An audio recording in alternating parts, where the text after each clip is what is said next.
Right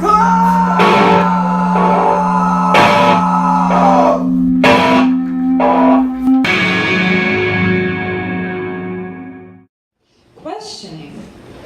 I grew up in the Soviet Union with some anti-capitalist and anti-American ideas put in my head from the start. Luckily, the Cold War ended when I was about 9, and the whole world began opening up for us, so I wasn't raised xenophobe. In fact, as a child who started reading very early, I was fascinated by the Western culture, and they even asked my parents to find me an English teacher when I was around 5. However, communism still existed, together with the denial of God, and atheism was one of the country ideologies. When I was born, my parents were even afraid to get me baptized in order not to go too much against the general trend. I didn't think so much about faith and religion until I was 15. That's when the Soviet Union collapsed, the borders opened, and all kinds of church missionaries started flooding the country.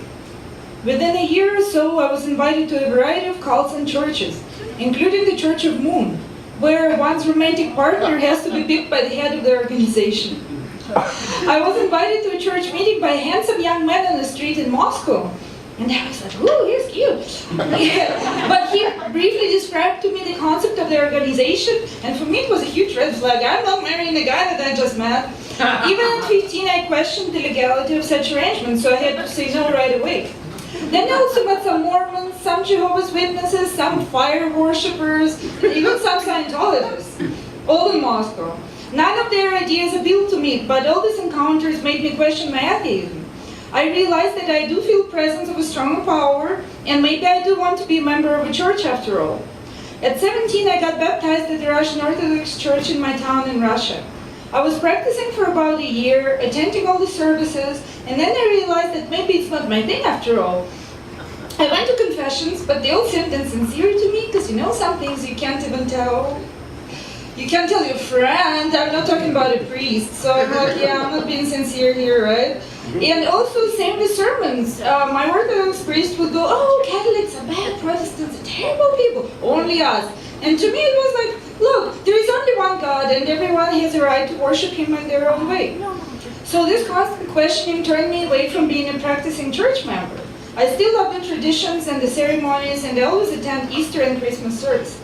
They make me feel closer to Russia even when I'm here in LA. Going back to the school years, as every kid, I faced some peer pressure pretty early. But I was always questioning that too, after just one incident. When I was 10, a bunch of kids in my class were bullying this one girl that I liked, but almost everybody found a reason to hate her. So I looked closer and I was like, fine, I hate her too.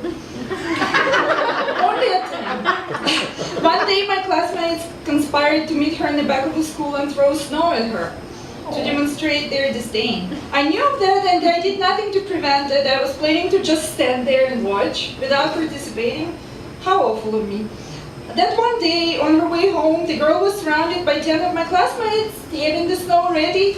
Good thing she was a good runner, so she made it back to school and complained to the principal. The punishment was quite severe, especially for me, because I was a class president at the time. Our parents were called to school and the principal told them about our crime in our presence. I was particularly shamed as a person who shouldn't be trusted with power if I'm going to participate in bullying. Everyone was punished with detention, but I also got a variety of bad grades, and my parents didn't talk to me for a month. That absolutely taught me to question peer pressure for the rest of my life, and I can proudly say I have never succumbed to it ever again, and I have only been using my own brain to make decisions since then. That situation also taught me that authority should always be questioned as well. I definitely didn't lead my classmates in the right direction, and you can really only be a good leader if others can learn from you. Unfortunately, such people are rare in any country and social situation. That's why it's very important to never follow anybody blindly just because they're in a higher position. I have become a US citizen 5 years ago, but I had never voted until last week. Keeping in mind that the Russian president has been in power for the last 18 years. You can probably tell that I always question the legitimacy of any elections. Does my vote even mean anything? Only earlier this year I started questioning that decision. In all my 15 years in the US, I have never seen this country as torn and broken as now, due to everything that's been going on in its political life. People started turning against each other, and even if we don't have a war happening, it feels like unhappiness is brewing in all of us. The only way for me to feel better about it was to finally register and go and vote.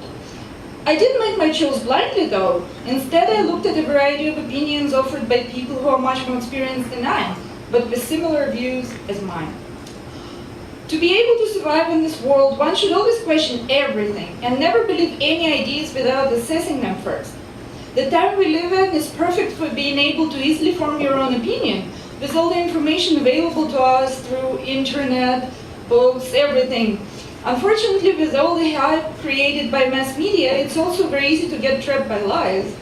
So the only way around it is questioning everything and using as much common sense and your own moral compass as possible. Thank you.